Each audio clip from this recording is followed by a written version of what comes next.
All right. Well, we are here for real. We've been looking forward to this one for, I don't know. I mean, I've been looking forward to it for quite a while. One of our guests that's sitting here next to us was actually introduced to us by a site visit alum, Jesse Unke. Shout out to Jesse. Yeah, gotta love Jesse. But we've got Tim Sportschuetz. I'm saying that correct? Yes? Absolutely correct, yeah. Right on. Joining us, Tim is a construction lawyer. He's going to get into his background. And we've got this guy over here, Makarkis Hamm. Yeah, how do you pronounce the Hamm. When we were little, he would call me Marcus. Marcus? Oh, as in kiss. Yeah, Marcus. That's we really. I was going to say something. We've come a long way. I was going to with the insults. I was going to say like intro with like a total, like a diss or something. But I'm gonna. You know what? I'm really proud of this idiot. You know, that I call my brother. He's my brother. He's not. He's awesome. But I think we need to leave them alone, just for a moment, so they can hug it out. But we've got, and this is what I've been kind of excited about because we've chatted about it for a while. But this is my brother, Marcus Hamm. He is the owner of Westcor Thermal, a specialty contracting business that is a going concern around the province of British Columbia in Western Canada. And he is going to share a lot of great insights. You know, I'm speaking for him. Marcus, why don't you just tell us a little bit about yourself, and then we'll talk to Tim. Well, I have a lot of great insights. Oh, good. Right. And I kind of picked up the pieces of a broken company about 6-7 years ago. It went under, and there was some contracts to finish out. I took on the equipment and agreed to finish out the jobs in exchange for the equipment, basically. And had a few bad years and learned from some mistakes, and now we've had a few really good years. Nice. And now we've grown to the site. We're on some of the largest projects in North America right now, and I've gotten to the point where I've needed this guy desperately. Well, that's pretty cool. I mean, like we'll unpack details of that journey, but in terms of the summary of that, you've come through a lot of different things. And probably grown in resilience, but to the point that you're at right now, that's really cool to see. I'm probably going to learn a few things that I didn't even know about your business, which is exciting. But we're also going to get a little bit of an intro. Tim, could you tell us a bit about your background, let our audience know how you got to where you are right now with your own business? Absolutely. So where I am now is a bit of a roundabout way how I got here. So I studied accounting and real estate at Florida State in undergrad. That was back in 2008. During a grad trip down to Costa Rica, I met this fella named John. John owned a heavy equipment company in Squamish. Okay. I knew Squamish from kiteboarding. So I said, that sounds pretty interesting. I didn't have a job lined up. So he said, why don't you come up and visit me? So I went up to Squamish, checked out his operations, and he needed a numbers guy. So he offered me a job on a handshake, and I moved my life from Florida all the way up to Squamish and worked for him on a handshake for six years. Wow. And I learned from the very ground up. He made me go into the ditch a few days a week at the very beginning. So I learned pretty much all aspects of a civil construction project. And what to look out for with heavy equipment, how to run pipe crews, compaction, pipe underlayment, anything to do with on-site issues that you might run into. Yeah. And then I learned the ropes around more of the financing, bonding, how to negotiate deals with suppliers, pipe suppliers, naturally, we got into disputes with some municipalities, and we would hire local litigation counsel here in Vancouver, and I would help them paper the dispute. So lawyers tend to only know what you tell them. So I would drive to town and lay out the drawings and explain to them, we're having a sanitary dispute or over a sanitary line, and here are the issues on the drawings. Can you help us? And these lawyers kept telling me you should go back to school for this because you have a knack Pretty for good. it. Yeah. So, and I enjoyed it, and I was like, your job's much cooler than mine right now. So I went back and studied for the LSAT for every single day. I think hours. Finally got a high enough score and ended up going to UBC Law and ended up working for a very highly respected boutique construction law firm. Went to a bit of a bigger firm here in town after that, and then launched my own firm that was in April 2020. Cool. And now I have a great litigation co-counsel and a small team of 3 people, and we got our office space here in Mount Pleasant, and it's been amazing journey. Okay, well that is really cool. I think you summarized that pretty well. Wow, I didn't realize you came from all that background on the tools and civil construction out in the field and everything. As a lawyer where you are now, how does that feel when you reflect on you worked somewhere for 6 to 7 years on a handshake? It's it makes me respect the old school way. A lot of my clients are the exact same way as my mentor John was, and I respect John a lot. John unfortunately passed away. He had a massive stroke, but I'll never forget the lessons he taught me. I graduated and I was always typing text messages to suppliers or emailing, and John would say, "I got you this damn truck, jump in it and go see them in person." And that really built that old school way, handshake way. Now the problem with the handshake deals, it doesn't work any longer. The disputes on site or deals that are reached on site often are broken in the boardroom. So unfortunately, I now have to advise my clients to never do handshake deals, to put everything in writing, to send daily delay claims, extra work claims, put it in writing. Please give me at least a documentary a thread that I can then use to help negotiate a better deal for you. So it's I find it a little bit sad that it's no longer the old school way. Yeah, it definitely is old school. But the sentiment of that, it is pretty neat. And to be able to have that as part of the background and part of the story and the journey is, that's pretty awesome. Are you from Florida originally? No. So I was born in Germany. I'm a dual citizen. I have German and Canadian passport. My dad, Sprechen Sie Deutsch? ja, flüssig. My dad moved the family to Florida when I was 12 years old. And I grew up, did middle school and high school there, and then university. So yeah, my parents now live in Georgia on the East Coast on St. Simon's Island, and my sister's there as well. His mom has guns. Down in Georgia? Yeah, they all have guns. They all have guns. I bet. If you want to picture his dad, think about the German guy in Django. That's his dad. Oh, is that Christopher? No, that's not Christopher Waltz, is it? That guy is epic in all those movies. Oh yeah, he's Christoph phenomenal. Waltz? Christoph Waltz. Christoph Christoph Waltz. Z. Jones. Yeah, he is scary, man. Portrays those characters. That is really cool. Okay, maybe I don't know who should tell the story, but apparently how you guys met is pretty good. Yeah. Mark, it's a good story. Come in there nice and close, Mark. Right on the. It's a good story. There you go. I'll start off. If I miss anything, jump in. All right.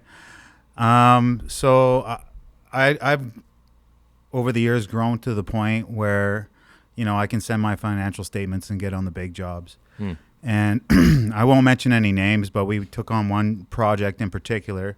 The owner of the building, and I won't mention the contractor, but because we're, some level of anonymity is important here in the construction world. But we started the project late, and they advanced trades in front of us, and it made our job very difficult. And they also basically had an entry-level grad as a project manager. And they have all kinds of information on you. They know how much working capital they have. They have your financial statements. They know how much money they have to hold from you in order to put you under. And then they don't have to deal with you going to court with them, right? And that's exactly what they did. And then when I decided to try and take some legal action against them, so that we wouldn't lose our shirt, it turns out that our lawyers were the same firm, and it was a conflict of interest. So Right. I got a referral to Tim. Yep. And I got a phone number, and I called him up. And I kind of conned him into taking the project on. He seemed a little busy. He asked me how big it was. I phoned him up. The first thing I said, hey, I'm looking for the best construction lawyer in Vancouver, which was directly a line off his website.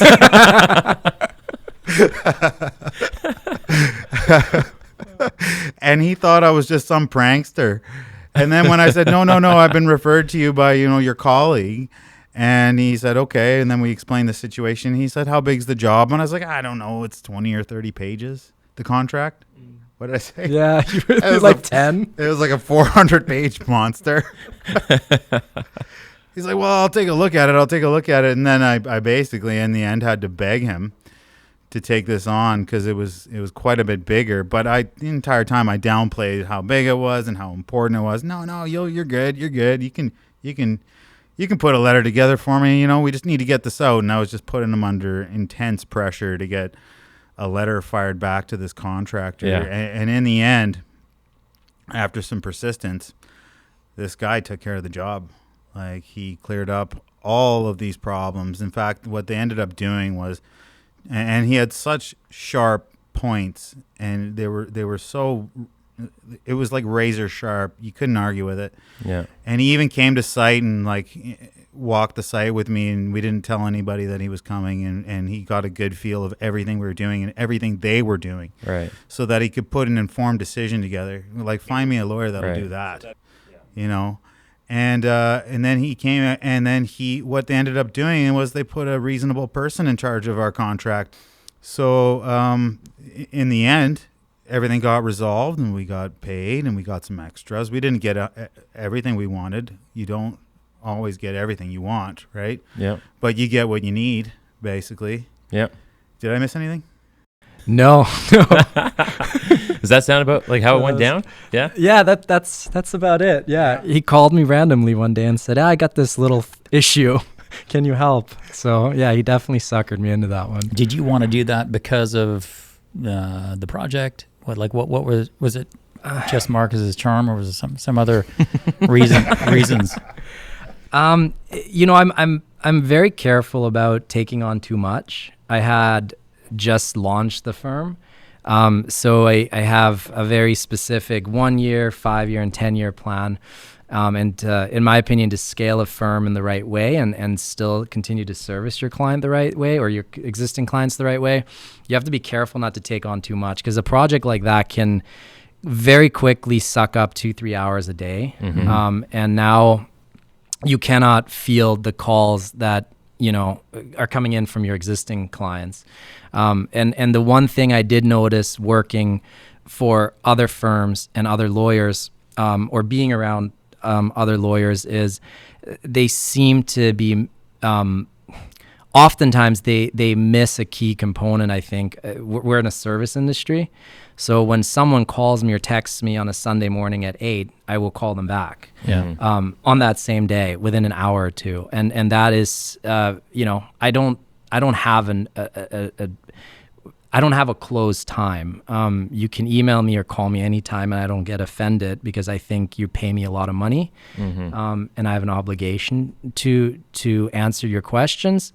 And we're dealing with a lot of money and important businesses, oftentimes family businesses, that if you don't get paid $250,000 or $500,000 or $80,000 or $6,000, it doesn't matter how small or large the ARs are. You got to collect. Yeah. And I know from firsthand, if you don't collect your bills and they start aging on you, it's catastrophic for your company. So, I try to find the right fit and the right clients. So I also don't get myself in trouble. If it's a massive issue that come to me, I oftentimes refer them out to other counsel that are more set up to take on such files, like with 5 or 6 associates that they can say, look, go crazy, review these 100,000 documents that came to us. I cannot handle that right now. Maybe in a couple more years when we're when we've grown a few more bodies, but not right now.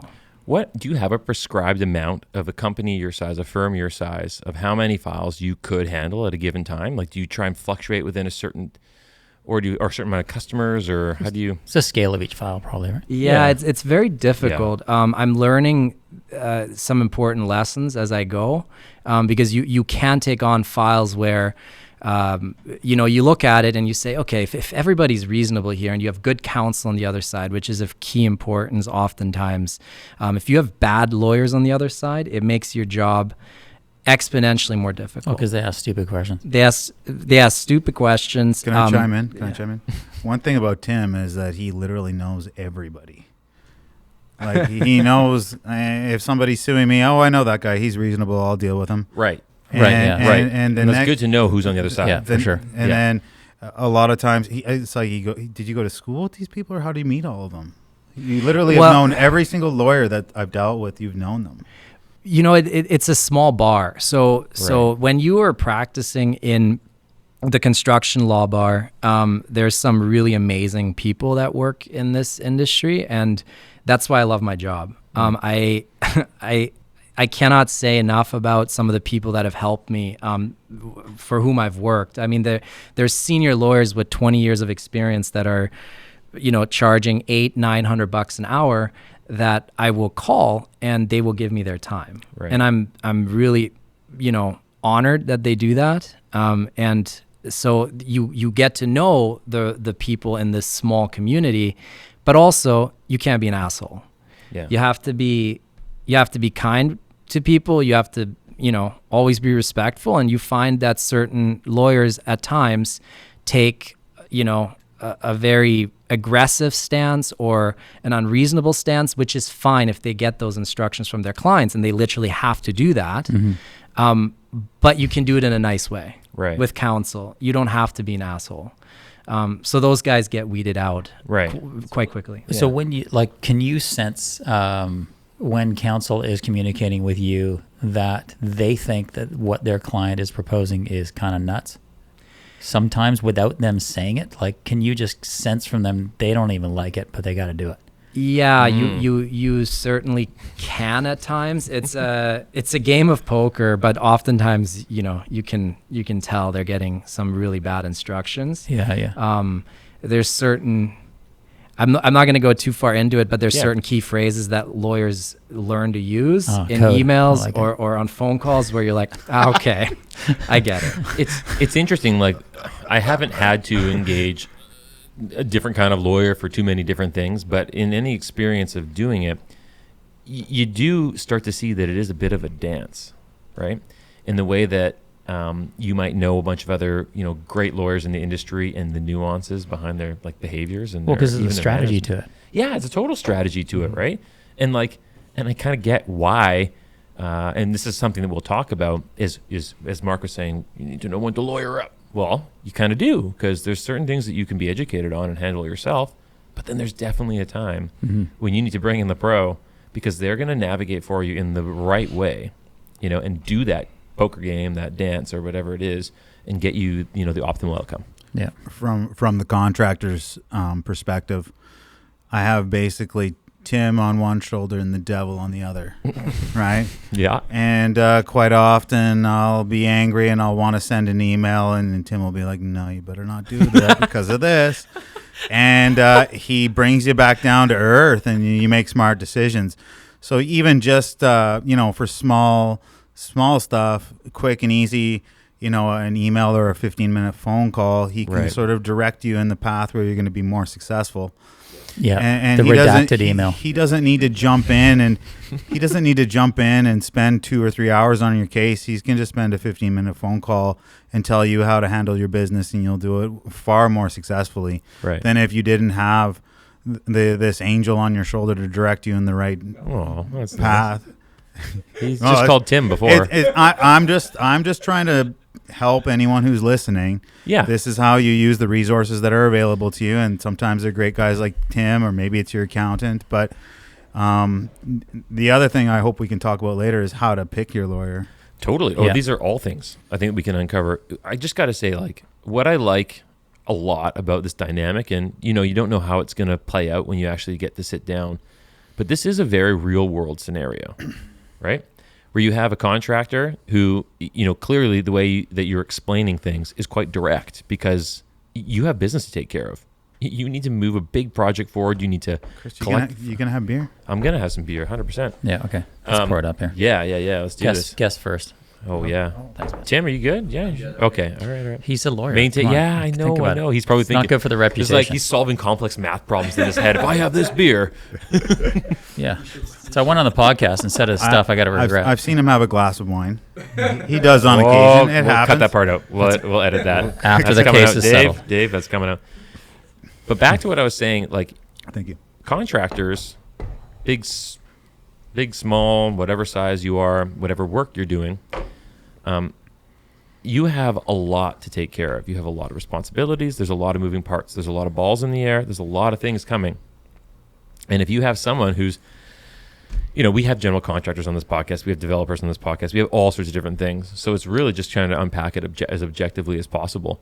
But, a big general contractor or a big developer has got a lot of moving parts and a lot of pieces that they can, utilize for different things. But you are one of those things, and it's really important to you to handle your business and to do it well. Well, the subcontractor is really at the shit end of the stick. Yeah. Yeah. We're here, when they want you to do something, it's you do it, or they'll call and they'll yell, they'll swear, they'll threaten to hold your money. They'll threaten to kick you off the job and then sue you for the difference in cost to get someone else in. Right. So we're really just getting shit on constantly. And I've kind of taken the stance that you got to pick and choose who you're good to. And I have a few contractors that are phenomenal, like Ram Construction. Ooh, shout out to Ram Construction. Orion's really good. Shout out to Orion. Shout out to Miles. Shout out to Miles. Miles and Josh. Yeah, John Miles Castillo. and Josh. Yeah, Boom. yeah. Even Liam. I've had a little bit of conflict with him, but it's good now. Nice. And I love it. And these guys are great. And the Ellis Dawn guys have been pretty good. We're working at Dave Oak Ridge. McFarland, shout out. We're working at Oak Ridge, and that's the biggest project in North America right now. That is a really great I've, project. I've taken on a contract there that's bigger than more work than we do in a typical year. Wow. It's enormous. Yeah. And then I there's also one-off companies, like we're not going to name names. Yeah. Because they're going to be listening too. But Rhymes those companies, like, they don't use you consistently. They don't treat you well. And you might have been really low on a job, so they took you. And Right. those are the guys I fight. If I'm on a job where they're good to me and they need something done, I'll do it. No problem. I won't charge them. Yeah. I'll always drop my price to help them out. I'll bend over backwards. I'll do extra mobilizations and extra whatever, and I won't charge them because they're consistently good to us. These other companies that are one-offs that pick you because you're low, those are the guys, like, if I'm having problems, I call Tim and I say, Tim, what do we do? Do we lean? And Tim sort of directs what the most effective course is. Well, I got to say, having been on the other end of it as a project manager, dealing with subcontractors, I mean, we have worked together in a professional setting. Yep, we have. Which is pretty cool. But having been on the other side of things, I know how it goes, right? Sometimes you do develop preferred trades. But it's like any relationship with those that you do lots of business with, those that you respect, those that you treat a certain way, get treated that, gets reciprocated. So that totally, that resonates. I get it. If you want your sub trade to do free stuff for you, treat them good. Give them consistent work, treat them good, be fair with them. If they're not low, still pick them, be good to them. And if they're, and if you're not, they're going to say, oh, you want me to do this? Well, fuck you, Pay up. You want me to do an extra for free? No, I'm not going to. Yeah. Right? That's just how it is, right? And I think a lot of general contractors need to learn that. Right. Mm-hmm. Right. Okay, this is... Yeah, I got a question. Oh, okay, go. This is great. Yeah, are there, when sub-trades are taken advantage of, in other words, basically what you're saying is they're kind of, they're trying to mess you guys around, some of these guys. There are some sub-trades that the work is in so much demand they can't afford to treat them poorly. Mm-hmm. Mm-hmm. So there is obviously a spectrum of different types of subs that get treated different ways. Would you think that? Like 100%. So what are the who would be, like, let's put it this way, who are the snowflakes of the subtrades that you cannot mess around or your job is toast? Well, anyone where you have a license to use a product that other people can't use. Okay, yeah. Right. So we have fireproofing products. They don't issue licenses out to just anybody. They usually pick 2 or 3 people per district or area, British Columbia being one area. And they're not going to give a license to anybody else. So if you have a hard spec to a product or a project and you need to use this material, which is usually typically what happens, and you have 2 or 3 trades to pick from. If you piss all 3 trades off, you have nobody to do your project. You'll be flying someone in from Calgary. Right. I see. Yeah, makes sense. And that's going to be astronomically more expensive. Mechanical, electrical, plumbing is usually the ones that have calling the shots. Significantly more leverage. Especially the big boys. They're. I find mechanical is key, and then also elevator suppliers. Oh, elevators! Yeah. You can't go up or down without them. They dictate. Elevator guys dictate so much. They kick us off jobs all the time just because they take priority. Yeah, that makes sense. So one thing that we've, since being in the construction industry, with software is that we've always tried to unpack why construction tends to be so adversarial in general. And we've always talked about this is it's almost as though the minute that all the contracts are signed, a delay of some sort ensues. Like at some point that just shifts the course of time right from the beginning. Since the last signature happens, it's some kind of delay. It could be a permit. It could be something. And everybody has to course correct. Yep. So I think that's probably why, is because it's just never straightforward, ever. No.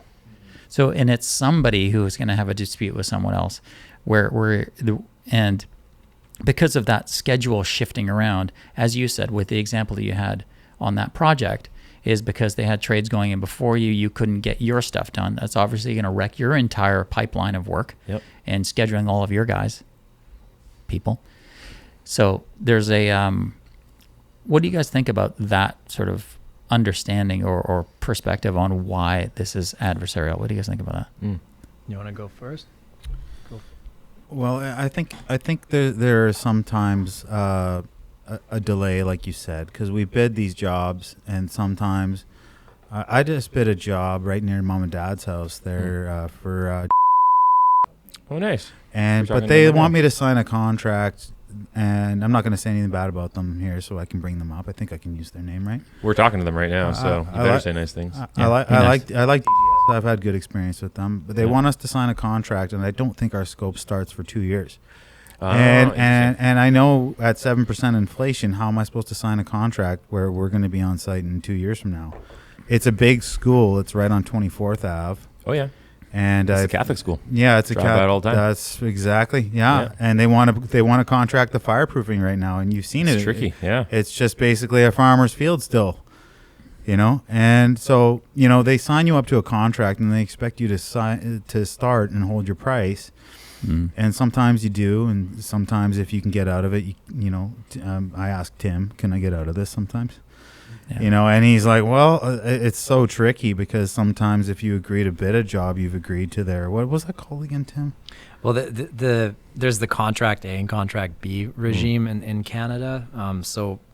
Your bid documents and your request for tender forms a contractual relationship as soon as someone submits a bid. And the irrevocable terms of Contract A require a bidder to enter into Contract B, which is the actual underlying construction contract. So you have to be careful because you might be entering into a letter of intent or an LOA of some sort where there's language in it that's so clear and concise and unconditional that you've agreed you've agreed in principle on terms of a contract. So you have to be careful at times because you can go down a road where you didn't. Well, many contractors don't even realize that they're. It makes sense because I didn't. Yeah, well, it does make sense because you're essentially on putting that bid in, somebody else isn't, right? So you're kind of at a staging Exactly. point where they're still making the movie, but you're one of the actors, but they don't necessarily have 4 others that are like that are stand-ins waiting for you to not do it. So that's probably where it can get into trouble, because it is like an intent. That's it. Yep. And you know, the owner or the client has an obligation to treat every bidder fairly and objectively. But you know, if you put your bid up, then you have to be prepared that you're the chosen one. And if that happens, you can't just simply walk away. I've seen this happen over and over where, you know, even after the project's commenced, contractors will at times just randomly out of nowhere send an email to a client and say, we're done. We're not prepared to do this job, and walk away. And that's the exact wrong thing you should do. And going back to your point about, you know, why are construction projects so litigious and adversarial? I think, unfortunately, we've lost the touch of sitting down at the beginning of a project around a table and saying, this is what we're going to build. Here's the schedule. Maybe even do a pull schedule on a wall. You know, a lot of contractors are starting to use those, where you have a combined exercise where you figure out a schedule that might work for everybody. Yep. Out of sequence work is one of the worst things that I've been watching in the industry. I mean, big owners will just direct a mechanical to install hangers, and then the mechanical components before another contractor had to get to the ceiling. So it's minor issues, but I think it's just a full breakdown of communication, because these people are reasonable. They want to do a good job, but no one talks anymore. It's all emails. And I always say, don't send emails. Go meet with people, sit around the table, talk it out. And this is actually how I solve a lot of disputes that a lot of other lawyers might say, I got a good one. I can bill 100 or 200 grand on this file. I talk myself out of more work with Marcus than I can count, because I'll say, look, you can either go into litigation or a nasty dispute through the courts or through mediation, or, you know, I can stick an associate on it. But why? You're going to net out much less than if I can try to negotiate this thing. And if it doesn't settle, then it doesn't settle. You always have the other recourse through the courts. But I find that there's just so much aggression in this industry, where people want to pound their fists on the table. And, okay, do that. But once you're done, usually people are ready to listen. And I've dealt with so many meetings where people are screaming at each other, and my boss is starting to get up to fight someone. You know, my former boss. He's an ex-boxer, so he's a tough guy. He's 6'5". So, you know, you get into these meetings and you're used to it, but at least we resolved things, right? You end up figuring it out. And nowadays, I find that you have consultants, owners just sending emails that are offensive to the trade contractors or even the GCs. You start off on the wrong foot, possibly on an email that wasn't even meant the way it came out. Context is super lost. So I have one other hypothesis on this adversarial thing. In the Western world, construction is sort of the last frontier of the alpha males. You know, like, they're all lifting heavy shit. They're all eating their meat and potatoes. And they're all going to work, and they're all working their way up the line. And then the foreman of the pipe guys, he's a burly, or the concrete masons, he's a burly dude, and he's coming in, and I mean, like, men these days in the rest of the Western world, they don't have any testosterone. They're not lifting heavy stuff. They're all eating processed food. And so you actually have real men on construction sites. You have women too. There are good women that are working out, but they're also pretty alpha as well. Because if you want to survive in a man's world, you have to be. And we got one project manager in Oak Ridge who's a woman, and she's great. She's worked her way up through the trades for sure, and she knows exactly what she's doing. And then she's also done it for long enough that she went through our contract with us, and And so that's one also. And then the other thing is too, then you also have this mix of entry level grads that just don't follow their spec. Right. And those are the people that are throwing, the hangers ahead of you, or throwing all the conduits and cable trays ahead of the drywallers that need to drywall the ceiling. Like they don't read or take the time to learn how this stuff works. And it's all laid out in the construction spec from 1 to whatever it is, 12. And it's like in our spec, it said install hangers, install top track, and have the concrete poured, and then spray your fireproofing. And how often does that happen for me? Like, as you used to do the general contracting, how often do you actually say that? Well, really only if I call you and tell you, hey, don't put your stud walls in, don't put your pipes in, let me spray first. Which I've been doing a lot of lately. I've been making sure I call a month, 2 months ahead of time and saying, hey, don't put no shit in the way or I'm going to charge you more money, and that works well. But like Tim said, there's like a lack of actual physical communication, like people aren't discussing. What's interesting, like as you're talking, it's bringing up memories, right? It's like I'm guilty of a lot of these things, having been a project manager and navigating, what I thought were good, they probably really were good relationships with some pretty loyal subcontractors. Yeah.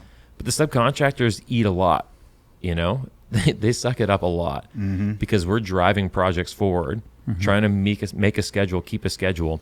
And you'll throw something in and, you'll get a Marcus calling you and be like, hey, I was just down on site and I noticed you threw the track in, or I noticed you started drywalling and, hey, my guys can't. And it's just like, hey, I'm sorry, dude. You just got to figure it out.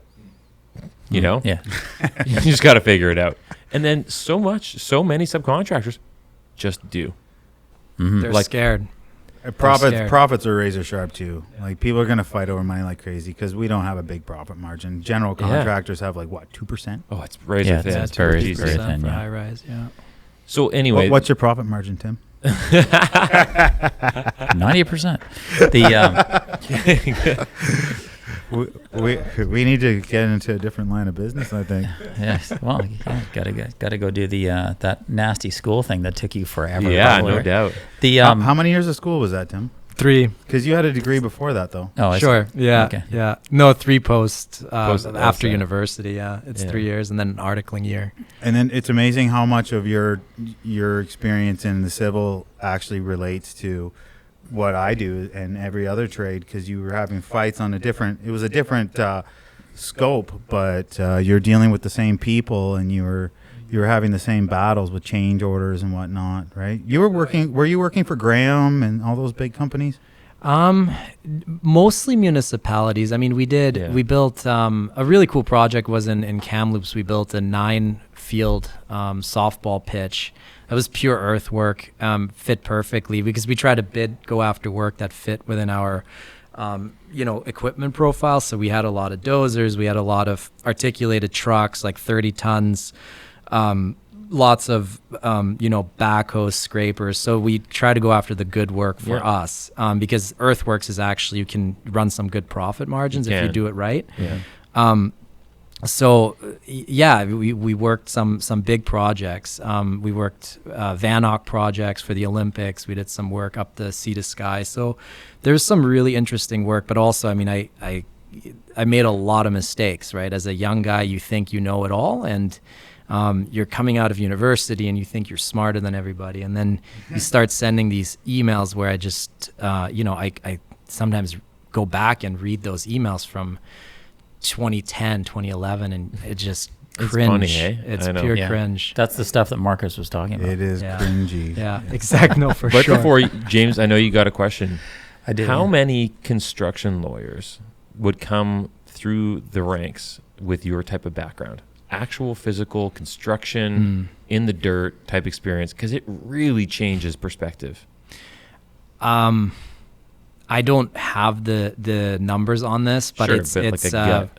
I mean, out of there's very few out of 100 construction lawyers. You might have 10 that are maybe engineers.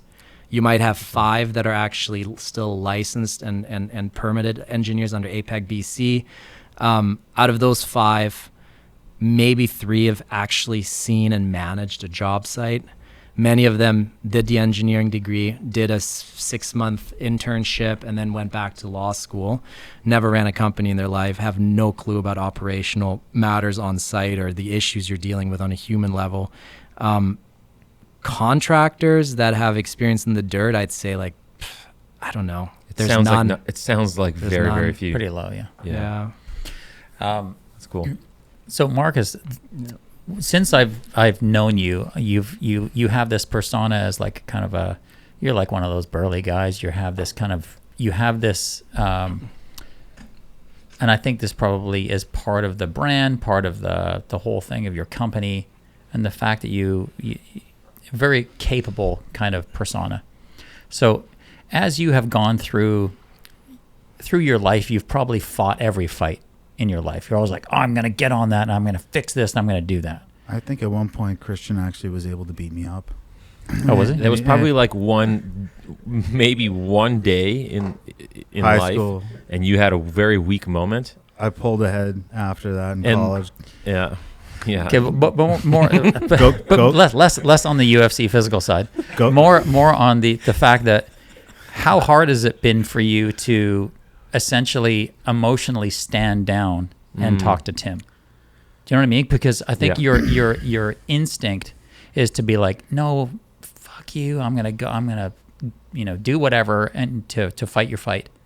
But then you have to go, hang on, I need to like shove this down for a second and just go talk to somebody, just so that I don't send the wrong email, etc. So how has that transition for you been? Well, I mean, that wasn't really my thing for a while, but also, like I said, in my first few years of business, I didn't have a lot of success. I think we probably in our first few years lost $300,000-$400,000, and it was hard to correct. It was hard to course correct, but you got to learn from your mistakes. Yeah. And sometimes those are like emotional mistakes, and you just gotta cram it down and find your way. Mistakes are a gift. If you learn from them. Yeah. Because you're only going to learn, you're only going to get better if you can make a mistake and treat it as a constructive thing. Like, have you made mistakes as a lawyer, Tim? Yeah.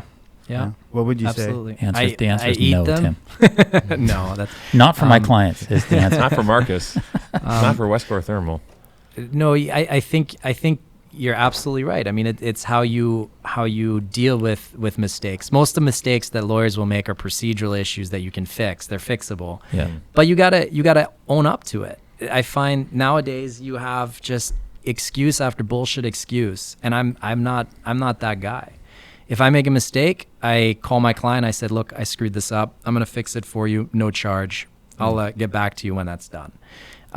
The worst thing I find is that people push it off to another person or say it wasn't their mistake or someone else screwed up. Just own up to it. I will say one thing about Marcus. When I first met him, I thought I would review, and there's a point to this story, I would review email correspondence that would be very confrontational, very nasty, but the one thing I will say about Marcus is I'm very impressed because they're always very professional and never hugely accusatory, just facts, right? And that's one thing I always tell clients. I'm like, every email that you send, write it with the foresight that email will one day be read by a judge or another lawyer or me learning about your project.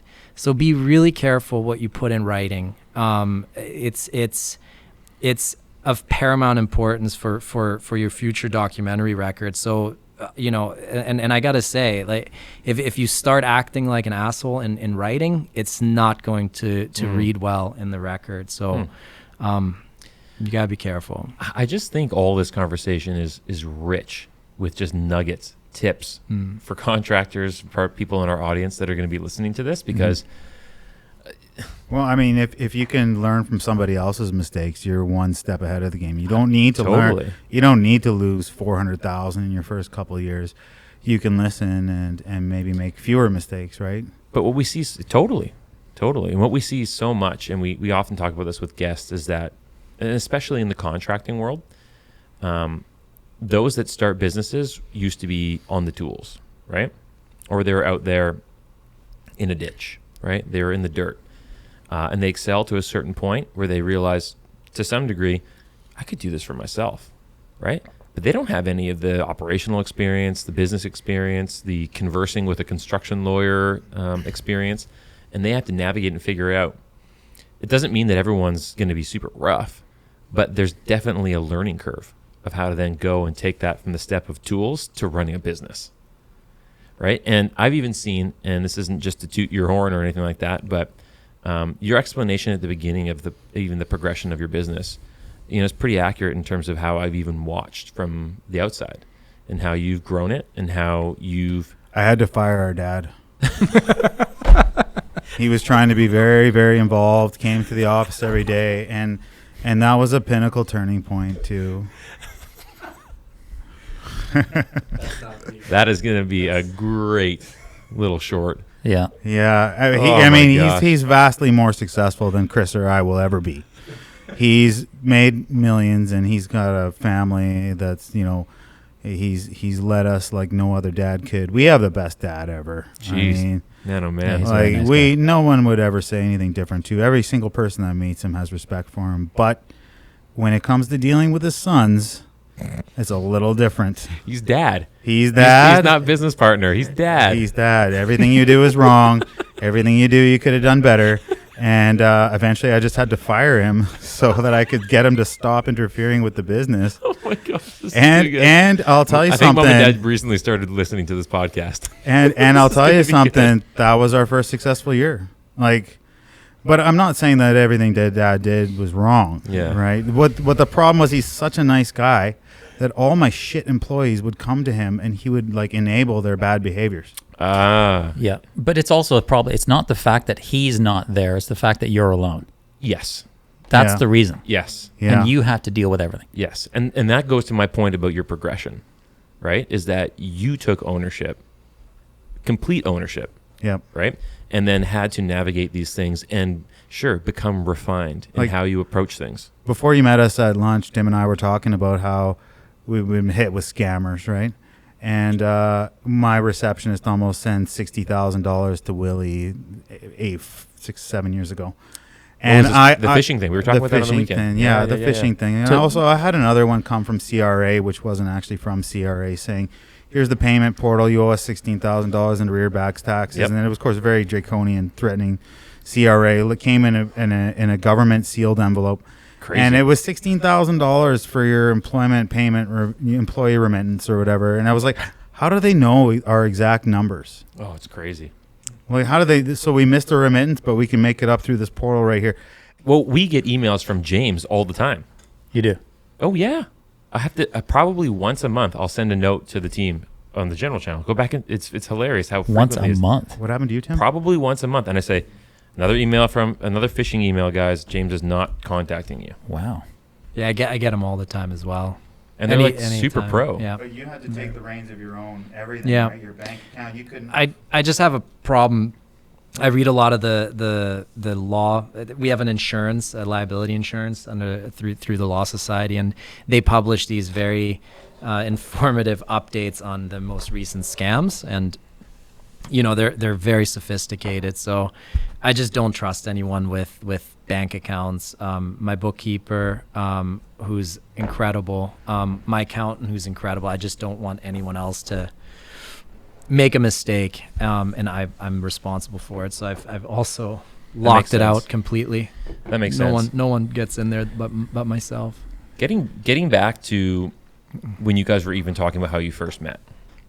And I think, Mark, you wanted to chat about this, about it's the whole when to lawyer up thing. Kind of the interaction of how you guys first had an engagement. Marcus, you were dealing with an issue on a job site. I don't know the severity of it in the moment, but how is it typically when you start to pick up a customer or a client, Tim? Are people at a real dire moment in their project, or do they proactively look out and say, I have the foresight to know that down the road I'm going to probably need a good construction lawyer. I better start to build a relationship now. How does it typically go? So I have some rules. I had a lawyer at the time before I called Tim, And Tim actually knows him because he knows everybody. No names. I think, Tim, you're actually on the VRCA board, aren't you? That's how you meet a lot of these people? You were? Not anymore? Too busy now? Yeah. No, fair enough. But this prestigious lawyer, he was $450, $500 an hour. He wouldn't reply to me. He didn't even have the courtesy of saying, and some of his emails back were, I was just asking for a bit of direction. Right. And they were just like, he was kind of like saying, well, you're fucked. And I was like, okay, thank you. that's and then he sent a bill for $3,000. You know, like it wasn't literally like that. Obviously, lawyers put it in their own words. The invoice was longer than the resolution. The invoice was like $3,500 for saying you're fucked, which was great. You know, and so this guy should have been very involved from the beginning, and he wasn't at all. He was, you know, your small potatoes, whatever. I have other clients, or I don't know how Tim describes it. What's the deal with these corporate lawyers?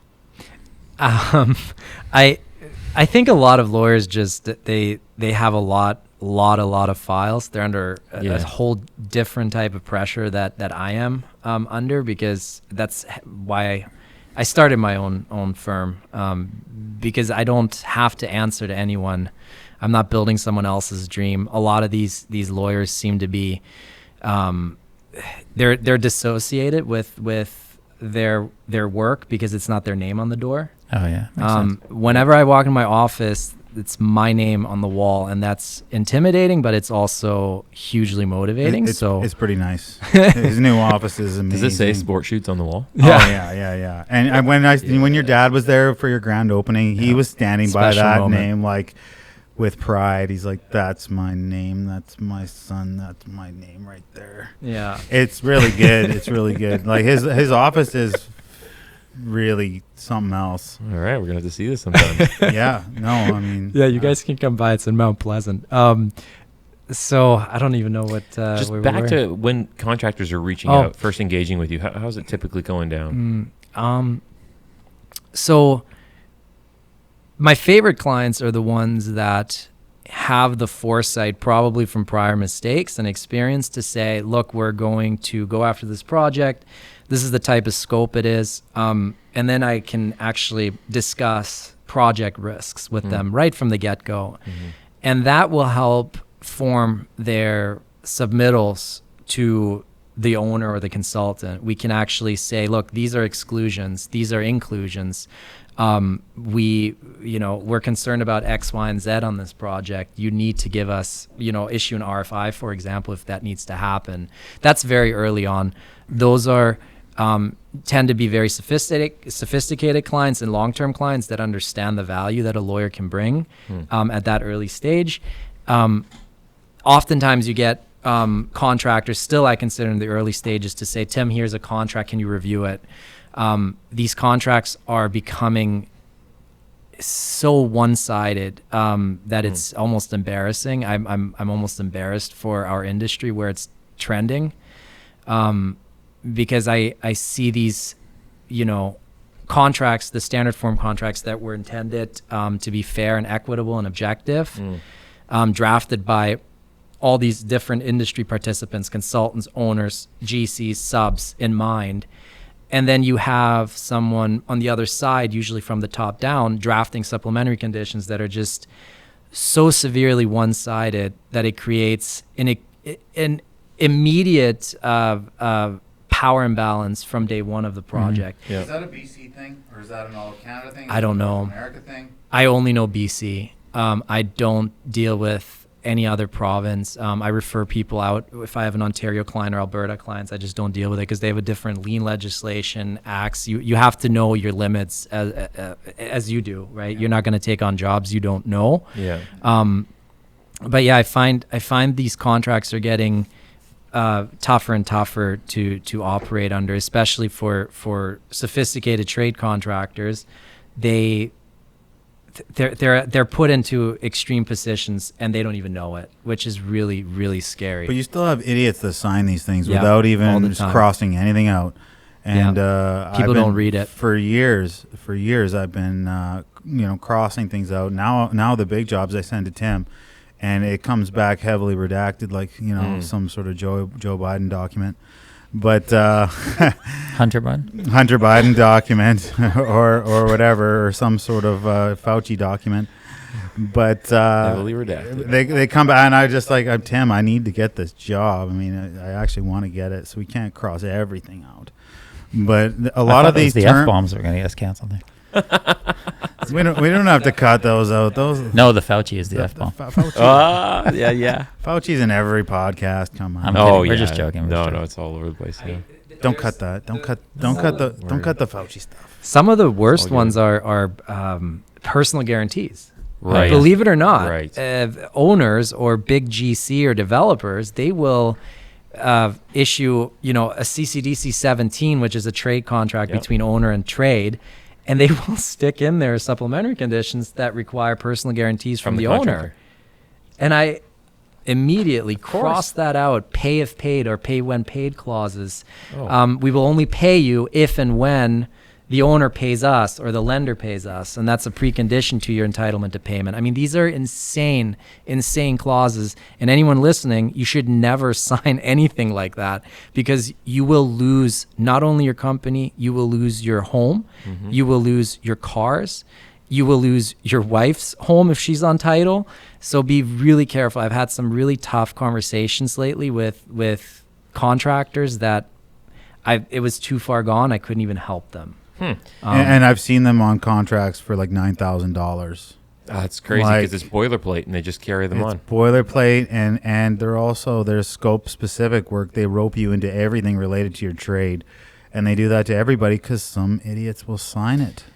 You know what's going to be really crazy is, because we're trying to unpack all sides of things, it will be really interesting to have a general contractor come and discuss this kind of thing. Hey, I had a discussion or with, have a sub and a GC and a sub together. Years ago, Willie and I, our dad, Yeah. sat down with us at the Stuart Olson head office before they were joined up with Bird, and we were $75,000 short on a bid because there was an area we didn't include. The area didn't have structural drawings, so there's no way you could bid it. It wasn't included on our quote. However, there was a tiny little clause that said work package 13 and, all fireproofing and work package 13. Well, we argued, how could we quote that? There was no drawings for it.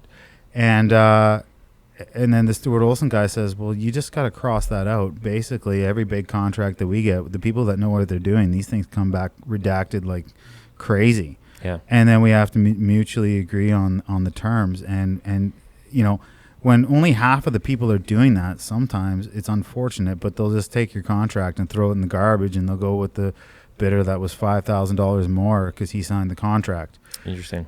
So people need to cross out these shit clauses. This is going to be funny because it's some of the times that we mention names, it's like in a good light, and then sometimes it's not. This is going to be like the All In podcast when there's like, and we talked to beep, and then we went to beep, and beep. We'll just give this to Tim afterwards. I'm like, Tim, can you just tell us when, like whenever we need to, because that wasn't a dig at Stuart. No, it wasn't a dig. It wasn't a dig. Double I know. tap on the I know. table. Yeah, it wasn't a dig. Yeah. Yeah. So with Tim, you tell us when we're walking into trouble here. with those companies that initially sign stuff that they know that they're putting themselves at risk like that, there's got to be times in the project where a certain percentage of sub-trades have gotten themselves into trouble, and that can really like derail the project too, right? Absolutely.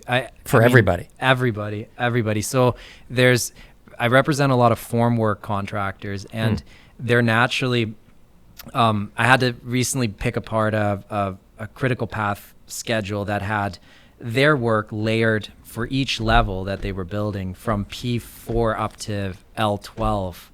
There were scopes of work that sandwiched their scope. Right. So my client was trying to work with the owner and said, look, you've delayed us for 6 months. Give us $500,000 to make up for it. It was very reasonable in our view. We based it on actual numbers.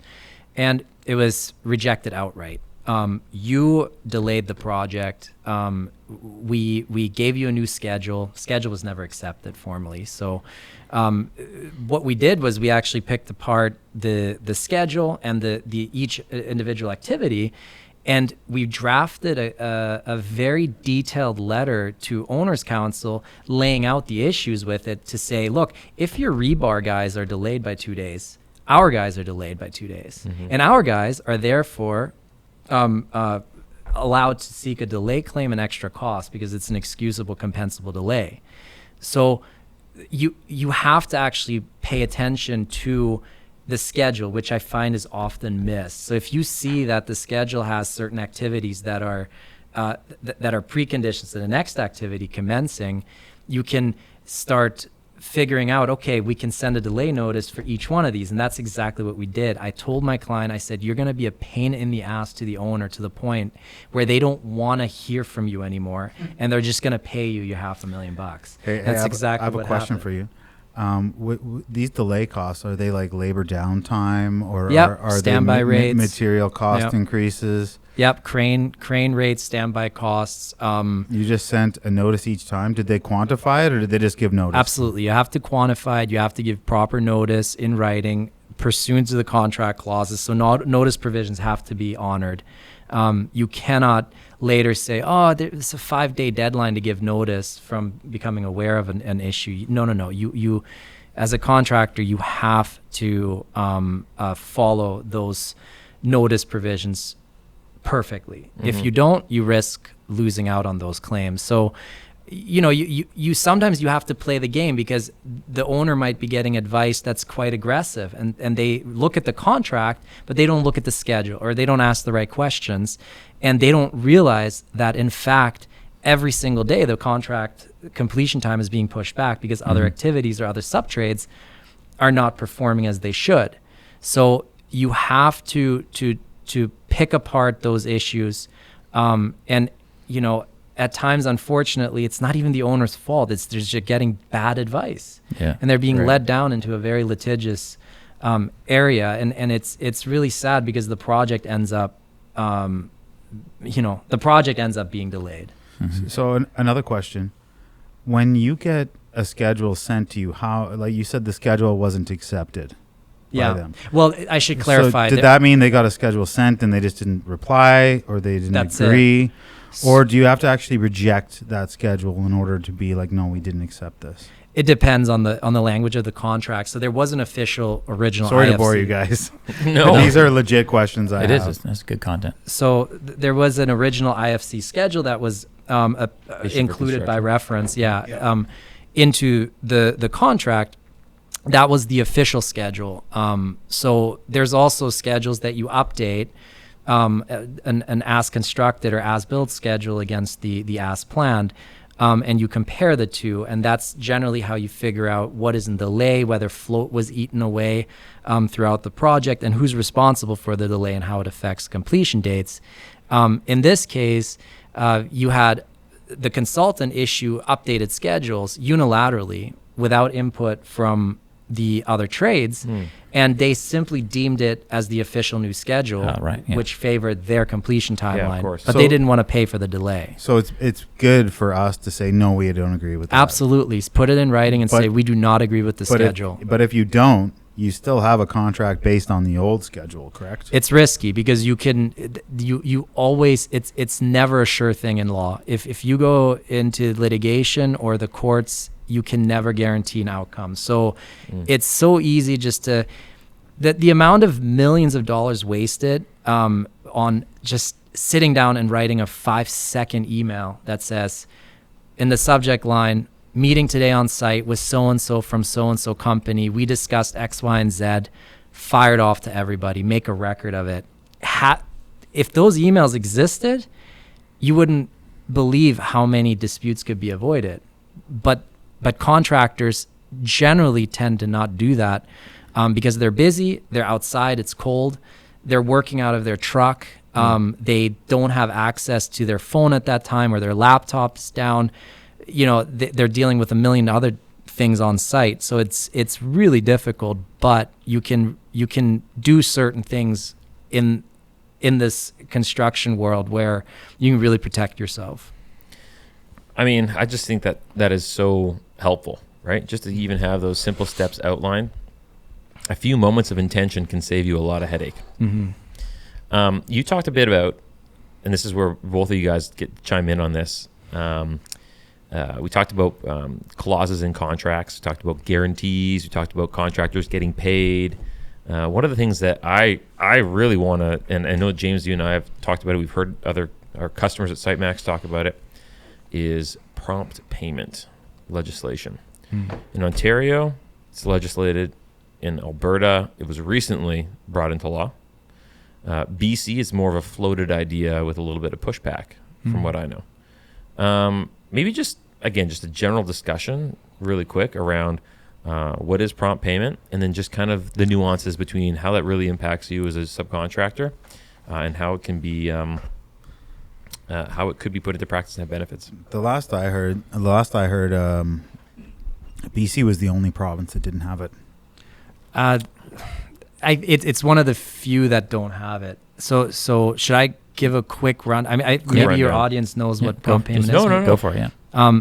So I'll take Ontario. They have the Construction Act. It came into force, I think, 3 years ago now. Sounds about right. Yeah. And the idea being they've legislated payment flows through a project, and they require certain things like a proper invoice to be submitted to the owner of the project, and that invoice, once received, has to be paid within 28 days. From receipt of that payment, the GC has to flow down funds within 7 calendar days, and so it goes down the contractual pyramid. So the idea behind it is that if there's any dispute on site, or within a project, you have these intermediate or interlocutory mediation sessions where it's binding on the parties, but you pick a mediator and you get a decision within 30 days is the idea, unless you extend that timeline. So it's in theory, it's a very productive way and a productive use of assets, because you don't have to pay very expensive arbitrators if you go the private arbitration route. Judges are paid for through your taxes. So if you go through litigation, that's a different story. But oftentimes arbitration happens, and then you're talking hundreds of thousands of dollars in fees for the private arbitrators and legal counsel. So the idea behind the prompt payment is both sides present their claims, and they pick through ODAC. It's this society that or association that has all of the qualified mediators regulated. They pick an ODAC mediator, and then the mediator issues his or her decision within 30 days is the idea. So that decision is final for the duration of the project. There is an idea that you can appeal a decision given by a mediator, but it's actually very difficult to do so based on the judge-made law that's happened to date. So it's something where the mediator has a lot of power, and it's worked in what I understand from speaking to counsel in Ontario. It's worked reasonably well in certain instances. Now, there's also there's two sides to this, because you want to, I suppose, create a fair and balanced view of it. So does it make sense to bring in prompt payment for the contractor who builds 4 single-family homes a year in BC? I just don't know the answer to that.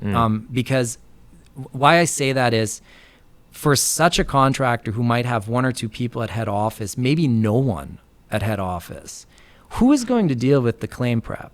Who has the money to hire a lawyer to deal with a unilateral mediation session during your project?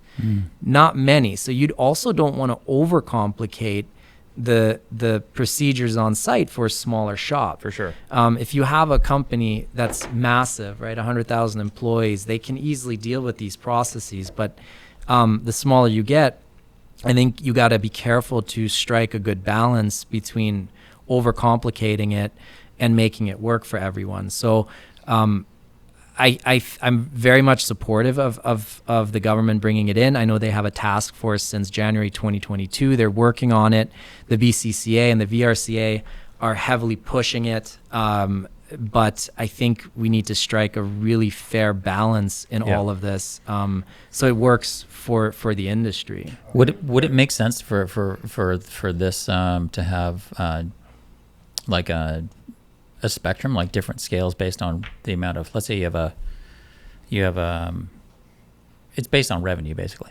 So for that smaller stuff, let's say you say 4 single family homes being built, have to go through this arduous process. So or it's voluntary. Or it's voluntary, yeah, exactly. So they can opt out of it. But in BC, we have the CRT, which is really easy and fast to get paid for small amounts of money, right? The small amounts, civil strata resolution disputes, yeah. So every single time you have a $5,000 claim, they'll just set up a phone court date and you'll get a judgment. That's the Civil Resolution Tribunal. Right. Yeah, I've had a couple awarded to me. Yeah, the CRT is an interesting novel idea, but I think that wouldn't work in a construction on a construction project because the amounts involved are too great for that kind of jurisdiction. Right. So, but yeah, maybe that's something that the task force considers, is to say, look, any provincial infrastructure project must be governed by a prompt payment legislation. And if you have a project less than $2 million, it's voluntary. You can opt in or out. I don't know the thresholds. I'm not up to date with what the task force is looking at or considering. I don't want people to think this is some form of panacea where everything is going to be fine with this system. It's not. Pro tip. You told me this. You can write it into your contract. You couldn't because it's you can't contract out of it. But you can get the paid when paid clause within 7 days put into your contract. Sure, you could, but whether that's actually accepted or no, they do every single one of mine. But then still, as paid within 7 days of being paid. Yeah, but it's also about recourse, right? I mean, it's when you don't get paid on day 8. What do you do? You file a lawsuit. Yeah, what lever are you going to pull? Contract. Right. Now you're in court for 2.5 years. That's when you need to lawyer up. Okay, well then, it goes back to that question about when is it that you need to lawyer up, and how much does the contractor need to just be educated on their own? Mm-hmm. Right. Yeah. Like, what do you would like? I'd imagine there's certain files, and we're not fully done. Maybe this prompt payment conversation quite yet, but I'm sure there's certain files where you're thinking, oh man, this person, this company could probably figure this out, and you might just give them a bit of advice and send them on their way in a nice way, or you're like, well, these people really need my help. Is there must be some sort of a threshold? There is, yeah. I mean, a lot of times I get 5-6 calls a day on a regular day, and I'll send 5 of them away because I just there's no point in me helping them. Their quantum is too small, so they come to me and say, look, I'm owed 5, 10, 15, 20 grand. I understand. I'm not belittling that kind of money. That's a lot of money to anyone. The problem is legal fees add up very quickly. Very, very quickly. So you have to be really, really careful about engaging a lawyer for the wrong reasons. A lot of lawyers will commence a small claims action for you when the amount they want is 10 grand, and it's so silly because you're going to spend 10 grand on that lawyer, and you can't recover your costs in small claims. So you have to be really careful who you hire. Most lawyers in the construction bar are excellent, so they will give proper legal advice. But a lot of times people don't even know they're construction lawyers out there. Right. So you and then there's contractors that come to me and say, look, like, I haven't been paid 400 grand. And I'll say, send me the contract, and you see that they have a net 30-day payment clause in it from delivery of an invoice, and a simple demand letter to the owner or the GC resolves that, because you say, look, pay as pursuant to the contract, or you're in breach. And by the way, we'll also register a lien, and we'll lock up your entire project. So which route do you want to go in this instance? And sometimes you can get a very quick result, but you have to act proactively. You cannot call a construction lawyer with a 4-month-old invoice and say, hey, can you help me? Certainly, that's a breach of contract claim, and you can file that for up to 2 years under the limitation period.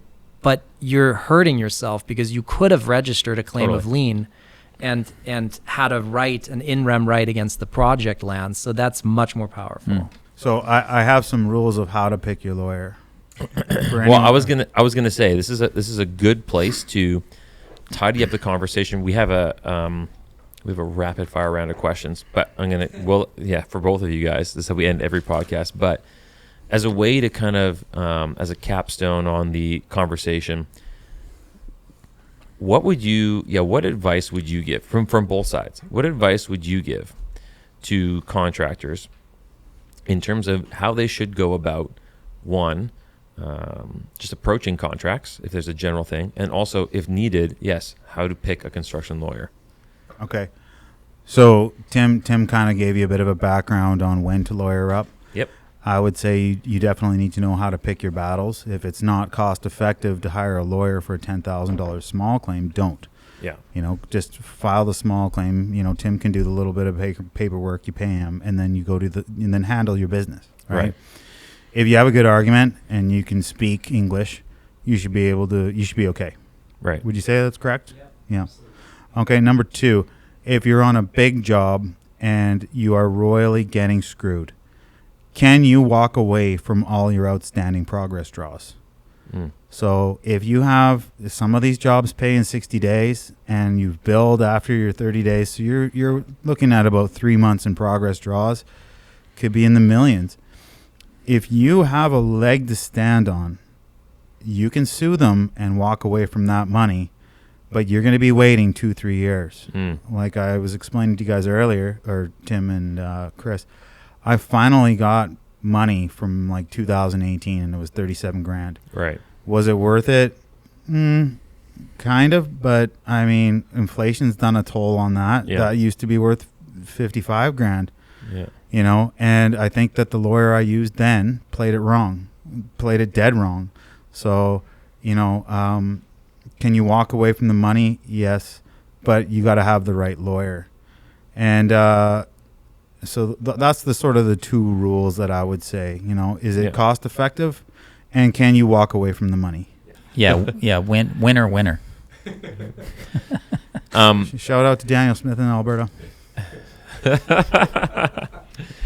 Big win in Alberta. Yes, indeed, they did. They did win last night. Okay, let's. Tim, is anything you want to throw out there to contractors? Things you just want to leave the audience with? No, you one thing you said.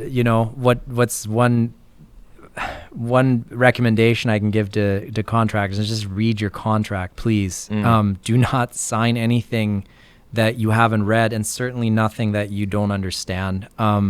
If you have a question, I'm always happy to field a 5-minute quick call. Ask me a question. I see so many horror stories. I live that life. I saw the stress that it can create. So, be really careful. Just sit down with a beer or a cup of coffee and read that contract. That makes sense. Yeah. I mean, Pretty you got to go simple. through it. Or send it to Tim. All right. We always end every episode when we bring guests and share their stories with our rapid fire round of questions. So I'm going to ask 3 questions and just answer first thing that kind of comes to mind. You haven't seen them, or maybe you did in the notes, but it's best when you haven't. All good? 4 of each, or 2 and 2. No. Hang on, we're doing. We'll just do real quick. Okay. Real quick for both of them. What are we at for time? I don't know. Hour and a half. Yeah, it's pretty good. Yeah, it's pretty good. Solid. Okay, let's go. Do you guys cut it down to 45 minutes, or do you keep the entire time? No, we keep this. No. Oh, right on. Yeah. This is a good one. Beep a few times, and then hour and a half. All right, for both of you guys, what is one thing that you do that someone else would think is insane?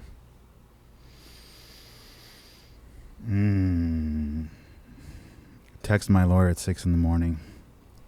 Okay, I'll go. Get up at 4:30 every morning and reply to. And wait. No, I'm an early riser, so to most of my friends, it's just absolutely insane. Yeah, totally. I get that. And I do get early morning messages and memes from this guy. I got it. You got one from me at like 4:30 today. This morning I got very early, like right after yes. Early rising, love it. If you guys weren't doing what you're doing today, totally non-construction related, what would you be doing? Fighter pilot. I got my license, so Fighter pilot, like Tom Cruise kind of shit. No way. Yeah. Wow, that's amazing. Yeah, I used to go to a pilot school, Embry-Riddle Aeronautical in Daytona Beach. So I have my private pilot's license and instrument rating. So that's the dream. Do you fly now? No, unfortunately not. Okay. No. Crazy. Wow. That's wild. Beat that one, Marcus. Well, I can't beat that one. I'm not good at anything. What are you talking about? I'd be flying M6. This guy just got a new Callaway Paradigm driver. Rips it 300 yards on the first tee at 6:30 in the morning. Golf Pro. Golf Right Pro, here. baby. That's the answer I was looking for. I just had to get fitted. What's your guys' fitting? What's the Shout out to Jeff Johnson at Modern Golf in Richmond. Yeah. Boom. Honestly, Jeff, everybody go see him. Best fitter around. The inner mechanics of my game have vastly improved. They would. However, the game overall is still pretty. Nothing beats though. Nothing beats. He gets fitted.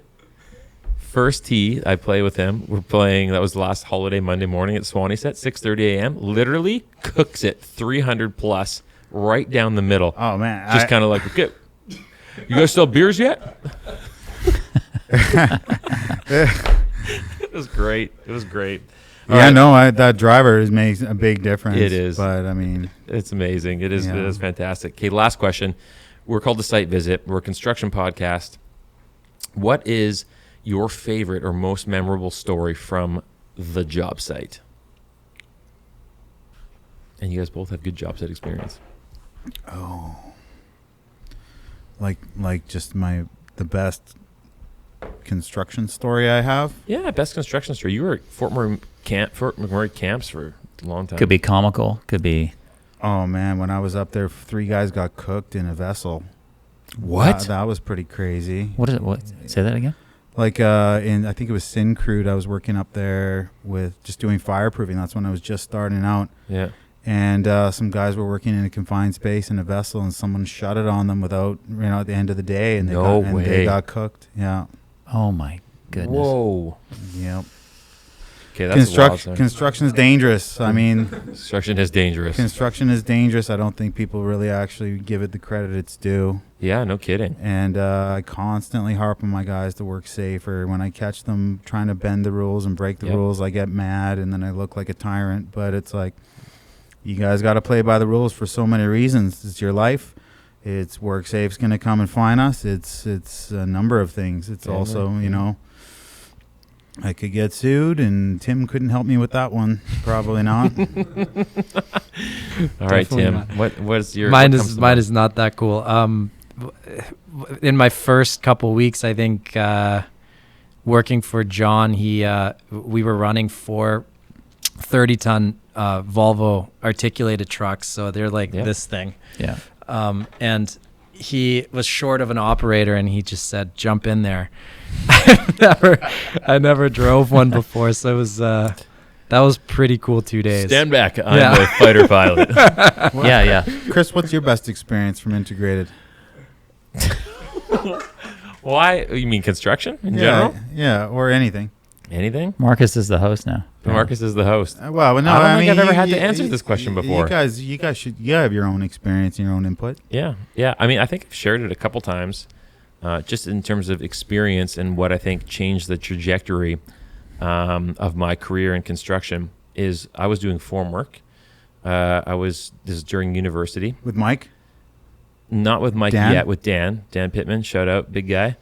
Miss ya. We'll see you soon, maybe. And we were doing form work for townhouses. The Montana project in Clayton Heights, where I now live, not in that development, but in that neighborhood. It was the first project, and it was in the middle of summer, and you always get pouring rain days, and when you're doing form work in the muck, it's disgusting, right? Like you're up to your knees in mud sometimes, and the gumboots don't do enough work for you. And I remember being so soaked that I was soaked right through my boxers. Like I was just soaked, like completely drenched. And I remember sitting there probably 11 a.m., hadn't even hit coffee yet or lunch yet.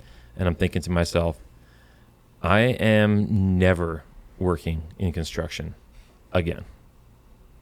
This is awful. And that was your last day? And I'm still, come on. And then I even thought in my head, I was like, you know what? And this is nothing against any of the other careers, but I could be inside. I could be a server. I could be a bartender. I could be someplace warm right now. I could be someplace dry. And then lunch came and the sun came out and I completely dried up, and that thought never came back in my mind again. I had this moment of weakness where I was like swearing off construction forever. And then the sun came out. I had the same experience doing hot yoga. What about you, James? What's your background? You've been a construction guy? Well, I've always been the tech guy on the construction site. Oh, okay. So that's a whole nother. Wow. Yeah. Well, the thing that I remember super early days, I walked onto a job site to explain about an iPad, about the application we'd made. And I saw a smaller iPad that had been run over, like in the dirt. I'm thinking, and I didn't have a case on this thing. I'm thinking, fuck, I really got to figure this out, because it was just a metaphor for how rough and tumble it had to be. Yeah. And, and looking back at that, I go, that was like a sign of seeing this broken, useless piece of electronics that the job site just mulched. Right. Fast forward how many years? That was 2011. So fast forward 12 years now, iPads are a consumable item on job sites. Yeah, they're exactly. Well, it was. It was then. Because I basically, any of our big jobs, the guys get an iPad, I just write them off. I know I'm not getting them back. $500. Marcus said he's uploading Sitemax for real now. Oh, good. For real is good. Marcus, Hamm, my brother, it's very good to have you on here. Yeah, it was a pleasure. Thanks, man. Tim, Sportschuetz, long time coming. The hero of the day. The fighter pilot. The fighter pilot. You are. Tom. You got to come in here like with the jumpsuit. With the helmet under the arm. Aviators. This is a super informative conversation, and all the breakdown clips and content is going to be really helpful for our customers, our audience, and those that'll jump in and listen for the first time, because Marcus is sharing all over TikTok. But we thank you guys, and we really appreciate you coming on today. Thank you. Thanks for having us. Yeah, thank you. All right, well, we got video as promised. If you loved this episode and you're in construction, or you know someone who is, be sure to share each of the site visit episodes, smash that like button, subscribe, and tune in to all of our episodes, which will be broadcast right here on our channel. We'll see you next time.